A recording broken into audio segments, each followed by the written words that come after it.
Olá, sejam muito bem-vindos ao Narrativas Antagonista. Eu sou Madeleine Lasco, head de conteúdo do portal Antagonista, sua companhia de segunda a sexta-feira no nosso canal, às 5 horas da tarde com o Narrativas Antagonista e logo depois às 6 ao vivo com o Papo Antagonista. Inscreva-se no canal e toque o sininho, porque começou agora a segunda temporada do meu podcast Lado A, uma entrevista interessante com quem faz o Brasil fora da política, toda quarta-feira, 8 da noite. Clica no sininho para receber todas as notificações e não perder nada de novidade que vem por aqui. O Narrativas Antagonista é um programa que tem um formato diferente, geralmente apreciado por quem gosta de se aprofundar nos assuntos e treinar o espírito crítico. Primeiro eu te trago os fatos e depois a minha opinião, mas antes de opinar eu te digo uma coisa que você só vê no Antagonista.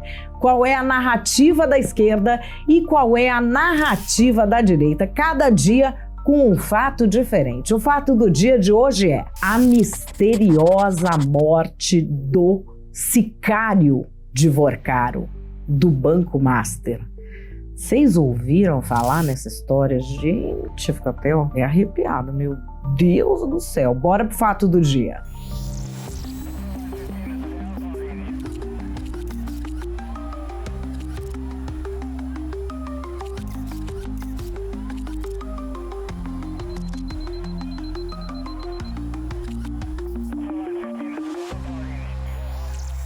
Fato do dia, a misteriosa morte do sicário de Vorcaro, do Banco Master. O que é sicário? Sicário é uma palavra muito comum no espanhol da América Latina que quer dizer matador de aluguel. Não se trata de um matador de aluguel, mas de uma pessoa que, segundo a quebra de sigilo da Polícia Federal, faria alguns servicinhos para o dono do Banco Master. Quem é ou quem era esse cara?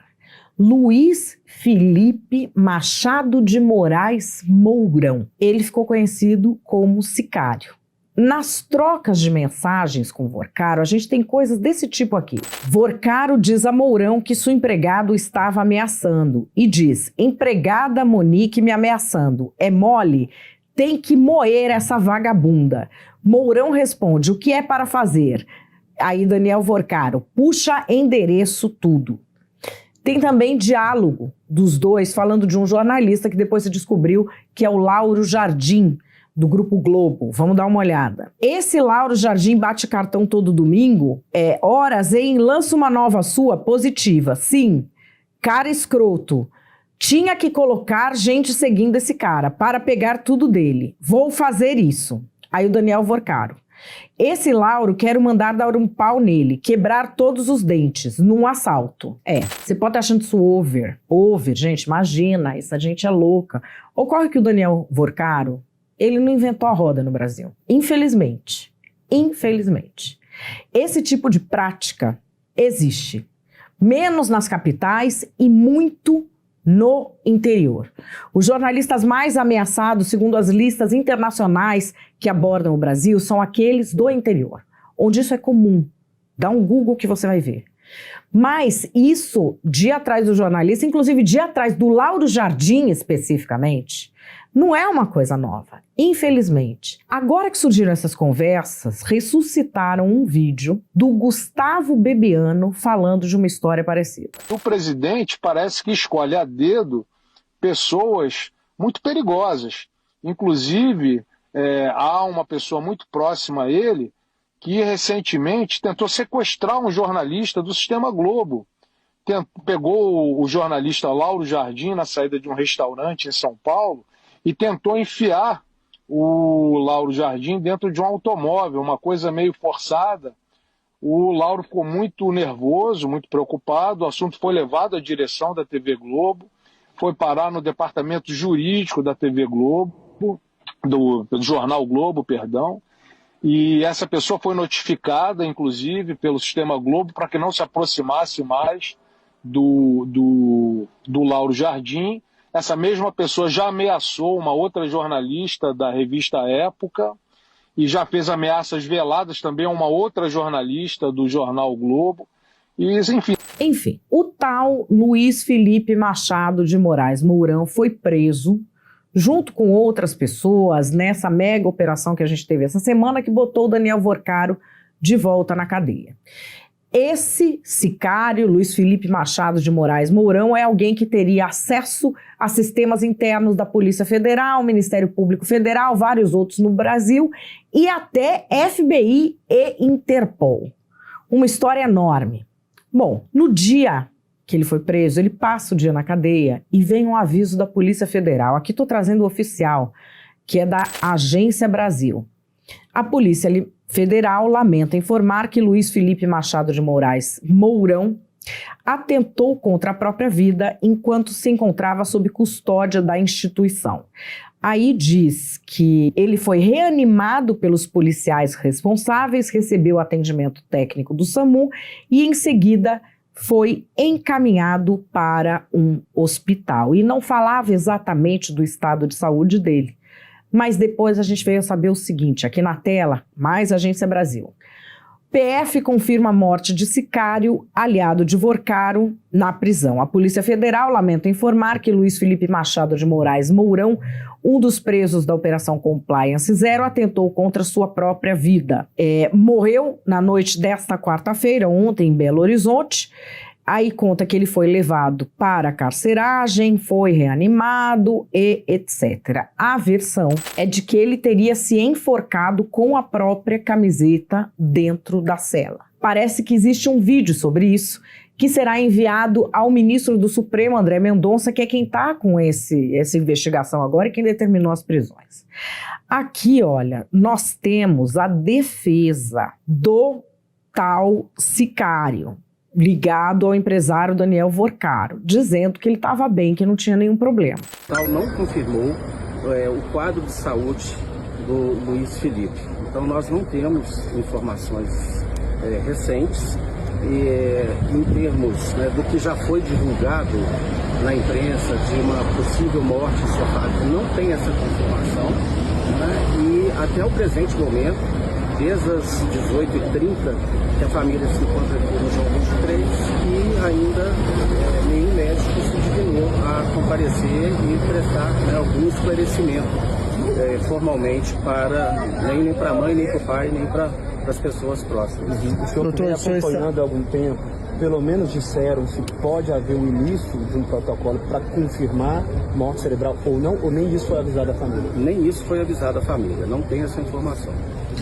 O senhor acompanhou todos os procedimentos desde a manhã, esteve com ele até as 2 horas. Ele estava tranquilo? Como que estava a situação dele até as 2 horas da tarde? Bom, eu estive com ele na parte da manhã até o início da tarde, a pedido de um outro advogado, que é formalmente o advogado dele, e o Luiz Felipe se encontrava perfeitamente tranquilo, apesar da gravidade das acusações que pesam contra ele se mostrou tranquilo, com a disposição de esclarecer os fatos, e quando eu deixei a sede da Polícia Federal, ele se encontrava perfeitamente no seu estado de integridade física e psíquica. E algum responsável da Polícia Federal já procurou a família para conversar, para uma atualização sobre o quadro de saúde dele? Não, que eu tenho conhecimento. Nós tomamos conhecimento por intermédio de uma nota que a Polícia Federal apresentou para a imprensa e eu estive lá na delegacia novamente no final da tarde. O delegado me confirmou os fatos, mas só disse que o SAMU o teria socorrido e também não soube dizer para onde que ele tinha sido transportado. Então nós tomamos conhecimento que estaria aqui e viemos para cá, no João 23. E pelo que foi repassado a vocês, a família, o que foi repassado, que aconteceu com ele? O que foi repassado que ele teria tentado se enforcar com a própria camisa. Ele estava numa cela individual, e o delegado, por intermédio das imagens das câmeras de vigilância, viu quando já tinha acontecido, e imediatamente eles teriam iniciado todos os procedimentos para fazer a ressuscitação, e ao mesmo tempo chamado o SAMU, que prestou o socorro, todo o atendimento. Então, em relação a tão logo, nas palavras do delegado, tão logo eles viram aquele contexto ali, e eles imediatamente se dirigiram até a cela, o retiraram e fizeram massagens sucessivas de reanimação. Uma câmera, que o senhor diz aí, seria a câmera na carceragem mesmo, que flagrou o que aconteceu? Pelo que o delegado me informou, sim, parece que tem um sistema de vigilância, né, câmera de vigilância, e foi a partir do monitoramento dessas câmeras que eles viram que já tinha acontecido, ao que tudo indica, né, porque senão eles seriam prevenidos. Mas eu acho que o fato já tinha acontecido e a partir daí o delegado e a equipe fez todo o procedimento de socorro. Sobre a prisão em si, a operação de hoje, suspeitas sobre ele, o senhor já tem um posicionamento também? Não, nós não temos nenhum posicionamento porque não houve possibilidade de acesso aos autos. E essa parte da defesa ficará a cargo de outro advogado. Eu apenas fiz o acompanhamento ao Luiz Felipe naquele momento, após a prisão preventiva que tinha sido cumprida, e depois, em razão da situação, né, da informação do suposto atentado contra a vida dele, autoatentado, eu vim aqui para acompanhar a família, tanto a dona Denise quanto o senhor Luiz Henrique. E aí, gente, começam a vazar, depois dessa morte, começou a vazar, olha, tudo de tudo. Parece que o Daniel Vorcaro comentou o encontro que teve com Lula e com 3 ministros. Vamos dar uma olhada. Foi ótimo, muito forte. Ele chamou o presidente do Banco Central, que vai entrar 3 ministros. Enfim, é diálogo com um mundo de gente, diálogo com a noiva dele, falando de gente poderosa, é diálogo que não acaba mais. O presidente da CPMI do INSS, senador Carlos Viana, se pronunciou sobre isso. A quebra de sigilo do telefone das conversas do banqueiro Daniel Vorcaro mostram claramente o que eu já havia falado com vocês aqui. O quanto a corrupção chegou a patamares altos em nosso Brasil e que nós temos a obrigação de investigar e esclarecer. A morte de um dos membros do grupo do Vorcaro dentro da sede da Polícia Federal em Belo Horizonte é algo muito estranho e precisa ser acompanhado com muita seriedade.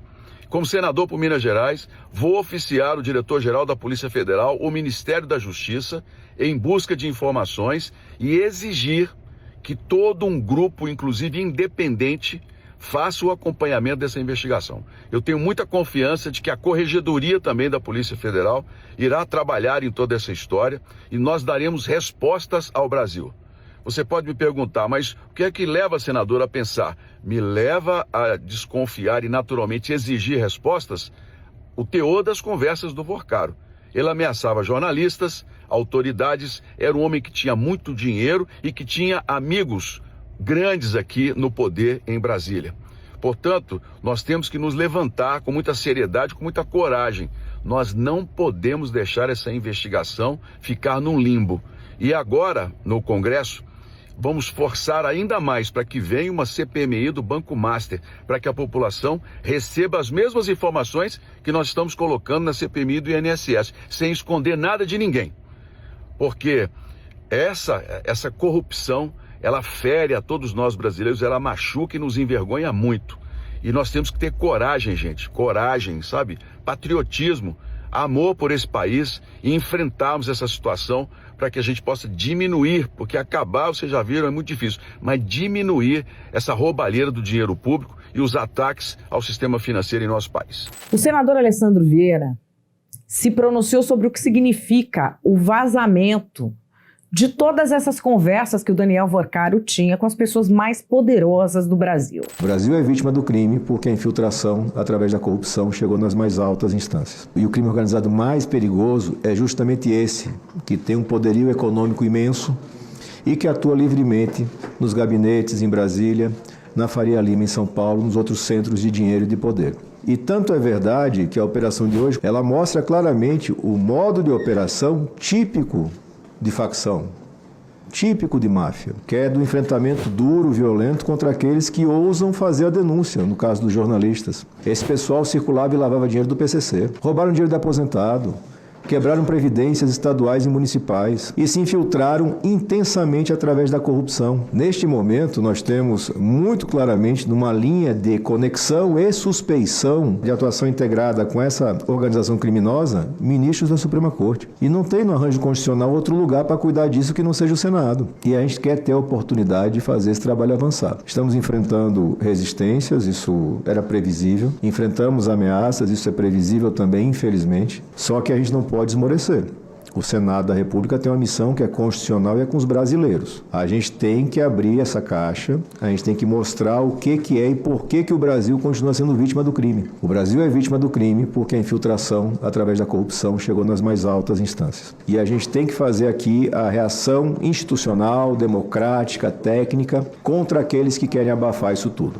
O deputado Kim Kataguiri está colocando o dedo na ferida. Vamos ver. Lula na quebra de sigilo de Daniel Vorcaro. Mais uma bomba da quebra de sigilo, dessa vez da reunião secreta de Daniel Vorcaro com Lula no Palácio do Planalto. Ele diz numa conversa, teve uma reunião com o Lula, que o Lula chamou o então indicado presidente do Banco Central, Gabriel Galípolo, que teve também Hong do Manteiga, o ministro de Minas e Energia, Alexandre Silveira, e vamos lembrar, Vorcaro tinha vários empreendimentos aí no setor de Minas e Energia, e também o ministro Rui Costa, aquele que é amigo de Augusto Lima, né, o elo do PT, o elo que liga o Palácio do Planalto com o Banco Master. E Daniel Vorcaro sai dessa reunião dizendo que foi ótimo. Foi ruim?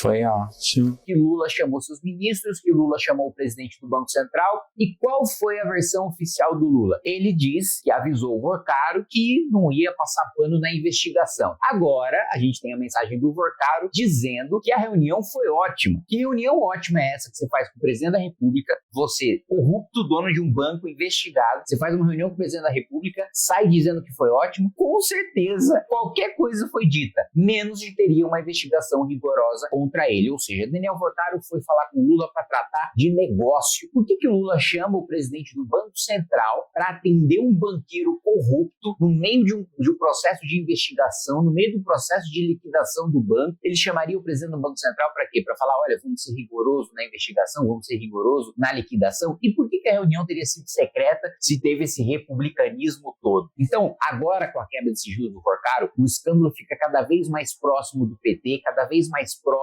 do Palácio do Planalto, cada vez mais próximo de lideranças do PT da Bahia, de Jacques Wagner, de Rui Costa. Vejam quem é Augusto Lima, que inclusive já saiu na imprensa de que na quebra do Vorcaro, o Vorcaro teve acesso a um boletim de ocorrência que dizia que Augusto Lima teria batido na mulher Flávia Arruda, ex-esposa do governador Arruda, ou Arruda, da Caixa de Pandora, ou Arruda. Assim, gente, é tanto rolo, é tanta gente envolvida, que eu digo para vocês, tem requerimentos de convocação que eu já estou apresentando, tem requerimentos de quebra de sigilo com base nas mensagens de Daniel Vorcaro, que eu fiquei aqui até 3 da madrugada analisando, vendo, e tem muita coisa pra gente sair, tem muita coisa chegando no alto escalão da República. Oposição toda nadando de braçada nisso, inclusive o deputado Gustavo Gaia. Alexandre de Moraes, presidente! Ai, meu Deus do céu, bem na minha fala. Eu não consigo nem falar, é uma bomba. Na quebra de sigilo do Lulinha, que recebia 300 mil reais por mês do careca do INSS, que também estava ligado ao Vorcaro. É um crime organizado que é tão organizado que eles fazem até presidente, né, Júlia? Lulinha movimentou 19 milhões em 4 anos. Palmas pro Lulinha. Esse é o empreendedor. Rapaz, que tanto de craque que não tem que vender para juntar um dinheiro desse, hein?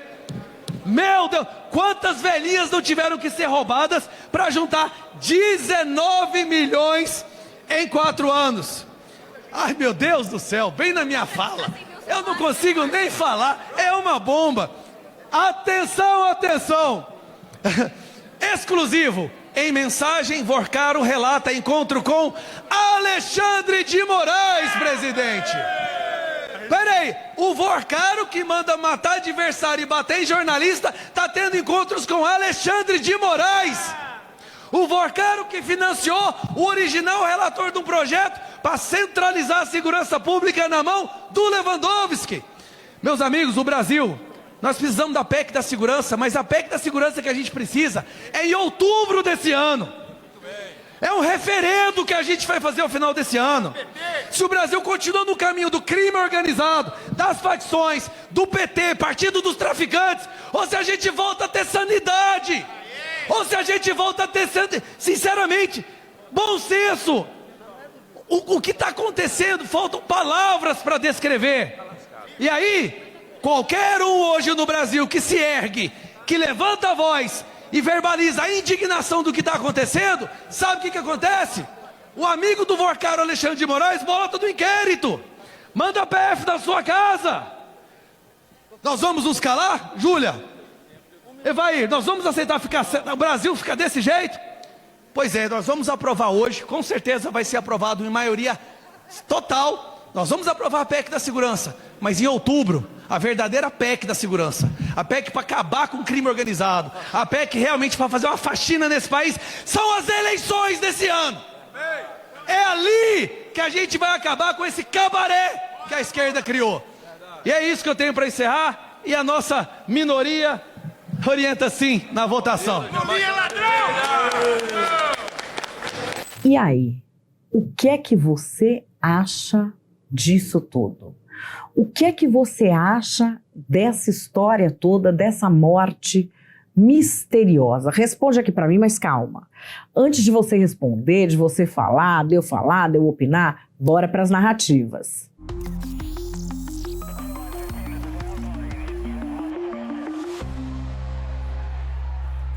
Esse é o escândalo do Bolsomaster. E quanto mais vai vazando coisa que aconteceu, mais a gente vê que é a cara da extrema-direita brasileira. É a cara do bolsonarismo. Quem é que recebeu dinheiro na conta do Fabiano Zettel? Jair Bolsonaro e o governador Tarcísio, que seria o bolsonarista moderado. E agora o que está sendo feito de mais importante no Brasil é o deputado Lindbergh Farias, que quer apurar até as últimas consequências o que é que Nicolas Ferreira estava fazendo no avião de Daniel Vorcaro. Eles querem empurrar esse escândalo para todo lado, mas esse escândalo está na Igreja Batista da Lagoinha, que é terrivelmente evangélica e que a gente sabe muito bem quem eles apoiaram. O Bolsomaster precisa ser apurado. Jair Bolsonaro, o governador Tarcísio e Nicolas Ferreira devem uma explicação à população, sobretudo depois dessa morte misteriosa aí do braço direito do Daniel Vorcaro. É a cara da extrema-direita esse tipo de coisa. O que será que eles têm a esconder?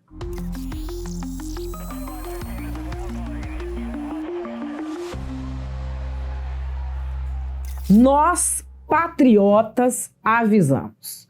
O PT voltando para o poder era para voltar igual gafanhoto, saquear tudo. Não tem nada igual ao caso Master na história do Brasil. E é todo mundo junto e misturado. O Lula recebendo ele, o Lewandowski trabalhando lá, o Guido Mantega trabalhando lá. Coisas inexplicáveis acontecendo com os ministros do Supremo que não favorecem o PT. O que Alexandre de Moraes tem a esconder? O que é esse contrato da mulher dele? São 129 milhões de razões da gente desconfiar. E o Taiaiá? Que Taiaiá? O que é milhão para cá, é milhão para lá? A República acabou, nós precisamos de uma refundação da República. Agora, nada disso teria acontecido se Jair Bolsonaro fosse o presidente. A gente precisava ter evitado o PT a qualquer custo, mas, né, o Bolsonaro fala palavrão, faz o L agora, isentão.